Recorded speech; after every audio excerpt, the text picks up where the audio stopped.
नमस्कार. आणखीन एका व्लॉगमध्ये आपले सर्वांचे स्वागत आहे. बाळ ना आता मांडीवर नीट झोपतही नाही, दूध पिताना सुद्धा सारखं उठण्याचा प्रयत्न करत असतं. तर त्यासाठी ना असा काहीतरी जुगाड करावा लागतो.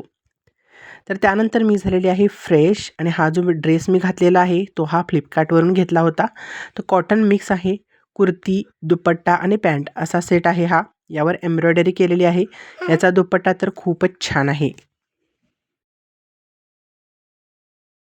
तर हे जे मिरचीचं लोणचं आहे ते संपत आलेलं आहे आणि दुसरं मिरचीचं लोणचं आम्ही मावशींकडून बनवून घेतलंसुद्धा आहे.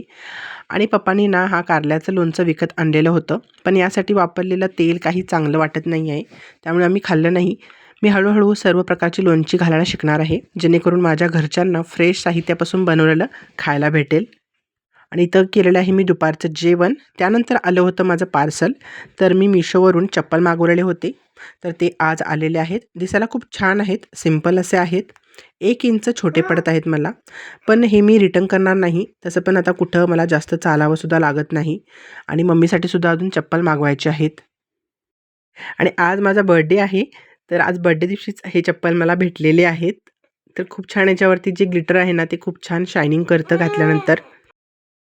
तर कॉलेजमध्ये असताना माझे इतके चप्पलचे आणि सँडल्स वगैरे शूजचे खूप पेअर होते ना, की डिफरंट मी सारखं वापरायचे. पण आता सध्या 1 और 2 असेच असतात. आणि संध्याकाळच्या वेळी ना मम्मीनं चपातीचं मस्त असं इव्हनिंग स्नॅक बनवलं होतं. मी एखाद्या वेळी ही रेसिपी तुमच्यासोबत शेअर नक्की करेन. खूप छान लागतं चटपटीत असं. आणि इथं ना मम्मीनं भात बनवण्यासाठी ठेवला होता.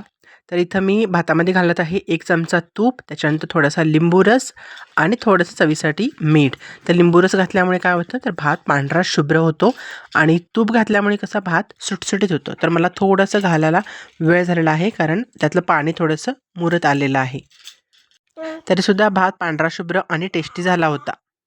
तर ही एक किचन टिप आहे, अतिशय उपयोगी. तर भात पांढरा शुभ्र बनवण्यासाठी तुम्हीही लिंबू रसाचा वापर करू शकता आणि तूप घातल्यामुळे सुटसुटीत नक्कीच होतो, भात छान होतो.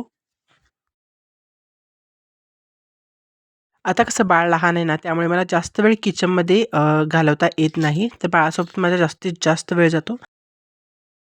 अजूनसुद्धा इकडे ना खूप वारा सुटलेला असतो आणि थंडीसुद्धा खूप आहे.